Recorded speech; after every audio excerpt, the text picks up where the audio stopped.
Number 7 is to take over economic power and pursue economic expansion through purposeful state-led industrialization.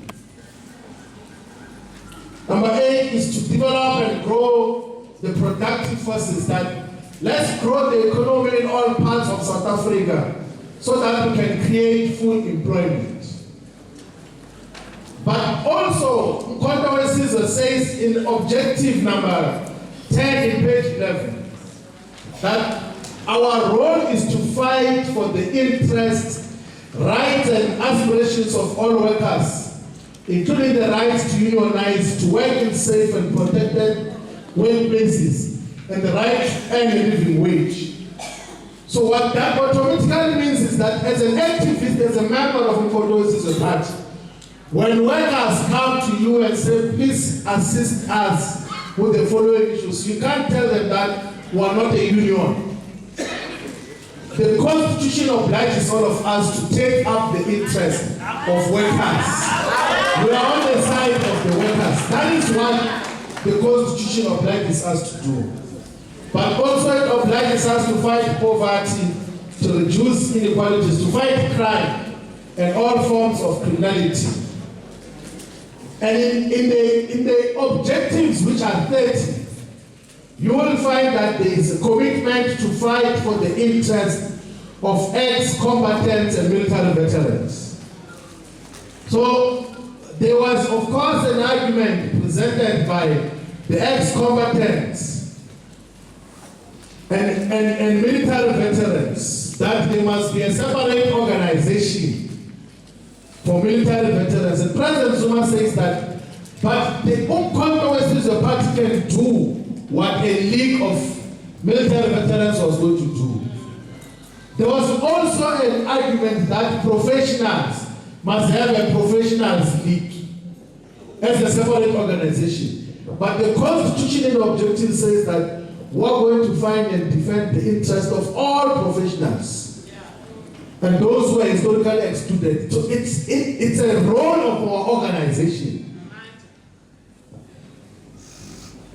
There's also a commitment to fight for and introduce free, quality, and decolonized education for all, from ECD level to postgraduate levels. That everyone else must have access to free education. So that is a progressive commitment, such that when the students say, what does Mkhonto Wesizwe offer us? We say that in the foundational constitution, we say we're going to fight for free, quality, decolonized education for all. Up until postgraduate level, so that we recognize the importance of education. On point 16, is to elevate and officially recognize the role of royal, indigenous, and traditional leadership in South Africa through giving clearly defined powers to the National House of Traditional Leaders. So South Africa's democratic dispensation does not recognize traditional leadership. They just note them. There's a difference between recognition and noting. So traditional leaders are just noted. All decisions here in this country can be taken without the involvement of traditional leaders. It's not compulsory. There is something called the House of Traditional Leaders. It's like a talk show, like people just sit there to talk, but it means nothing in the current setup. But if you were to go to Norway, if you were to go to Finland, if you were to go to even the British Parliament, they've got the recognition of their traditional leadership systems there. Of course, infused with democracy. But here in South Africa, which was under the leadership for centuries of traditional leadership, the leadership of our people is not recognized, it's just noted. When there are events that, no, this is what the elected leadership is going to do, and say, no, we forgot, we need to invite traditional leaders. And they're just symbolic gestures. So Mkhonto Wesizwe says that we're going to officially recognize them and say some of the legislations They can go to the National Assembly, National Council of Provinces, but now to a constitutionally established National House of Traditional Leaders, so that they're going to say in terms of how we take our organization forward. And the last objective on page 13, you must read all of them when we've got time, is that we're going to contribute towards the progressive shift in the global balance of forces by strengthening institutions of the global south like BRICS Plus and its alliances. BRICS is that association of Brazil, Russia, India, China, and South Africa. It has now been joined by the Federative Republic of Ethiopia, by the Kingdom of Saudi Arabia, by the United Arab Emirates, by all these additional countries. A progressive bloc that says we do not want to associate with the erstwhile or the former colonizers. Let's establish an alternate global order. And it's even easier for us as Umkhonto weSizwe to openly mention BRICS in our constitution, because when it started, it was just BRIC without the S.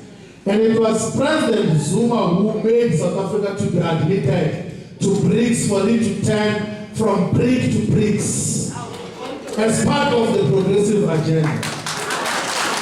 So it's one issue that we can say we can maximally gain economic benefits from. So if they say international, what did President Zuma do? He joined BRICS on behalf of South Africa and on behalf of the entire African continent. There is too much economic value that we will gain from our participation in BRICS. We can gain from our relationship with Brazil, with China, with India, and all these other countries that are coming in there. Just a simple example of how we can gain value out of that. If we were to take back our land and then we build agriculture properly, we can have a huge market to export the agricultural products to in China and in India. Both countries have got population of 2.6 billion people. So if our economy here in the food sector can be sustained by our friendships in the world. And this is part of the politics that we must then be able to internalize. So the objectives and aims of Umkhonto weSizwe Party are outlined in those part of the Constitution. The next section, section 4, is on principles and values of the organization. So the principles and values of the organization is what guides us, what inspires us, what is non-negotiable in terms of just how do we conduct ourselves as members of Umkhonto weSizwe. What values should inform us? If you do not fall within these values, you must question yourself. Those principles are 10. We're going to go through all of them. And one of the things that we must highlight, comrades, is that it says in the Constitution that no policy and no document that is product of the organization should depart from these foundational principles. Principle number 1 is Ubuntu. It's a principle that basically says, you know, all of us, that that is what it basically says, that you are a person due to other people. That it also upholds selflessness. It also upholds respect and love for one another. It encourages humility and humanism. So humility means you must be truly humble. Like, even when people they jack you up, you must be firm in humility and be able to interact with everyone in terms of what is expected.